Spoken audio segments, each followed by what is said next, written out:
నమస్కారం ఫ్రెండ్స్, నా యూట్యూబ్ ఛానల్కు మరియు ఇన్స్టాగ్రామ్ పేజ్కు సుస్వాగతం. ఈరోజు నేను చెప్పబోయేది ఏంటంటే ఒగ్గరిని ఎలా చేయడం అనే దాని గురించి చెప్తున్నాను అనమాట.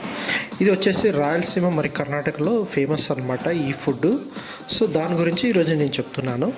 సో ముందుగానే ఉల్లిపాయలు, టమోటా మరియు మిర్చి కట్ చేసుకొని పెట్టుకొని ఉంటాను. ఆ తర్వాత ఒక ప్యాన్లో కొంచెం ఆవాలు వేసి హీట్ చేస్తాను అనమాట. హీట్ చేసిన తర్వాత నేను ఏమి చేస్తానమాట, నెక్స్ట్ వచ్చేసి ఆ కట్ చేసిండే ఉల్లిపాయల్ని దీంట్లో వేసి కొద్దిసేపు హీట్ చేస్తాను.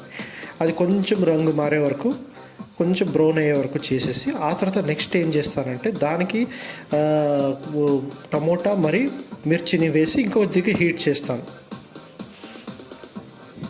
నెక్స్ట్ పసుపు వేసి ఆ తర్వాత ఉప్పు మనకి రుచికి తగ్గినట్లు వేసేసి కొంచెము ఇట్లా కలిపి వేడి చేస్తాను అనమాట. వేడి చేసినాక నెక్స్ట్ ఏం చేస్తాను, ముందుగానే మనం బొరుగులు నానబెట్టుకుని ఉంటాం కదా వాటర్లో, ఆ బొరుగులు తెచ్చి దీంట్లో వేస్తాను అనమాట. వేసేసి కొంచెం మిక్స్ చేస్తాను. అప్పటికి మనకి రెడీగా ప్రిపేర్ అయ్యేది ఒగ్గరణి అనమాట. దీని ఒక 5 minutes వేడి చేస్తే చాలు, మనకి ఇంకా అయిపోతుంది ఒగ్గరణి. ఈ ఒగ్గరణితో పాటు మనకి మిరపకాయ బజ్జీ ఉన్నా కూడా చాలా టేస్ట్ అనేది అనిపిస్తుంది. ఈ మిరపకాయ బజ్జీ కోసం నేను నెక్స్ట్ వీడియోలో ట్రై చేస్తాను. అంతవరకు నా యూట్యూబ్ ఛానల్ సబ్స్క్రైబ్ చేసుకోండి. Thank you.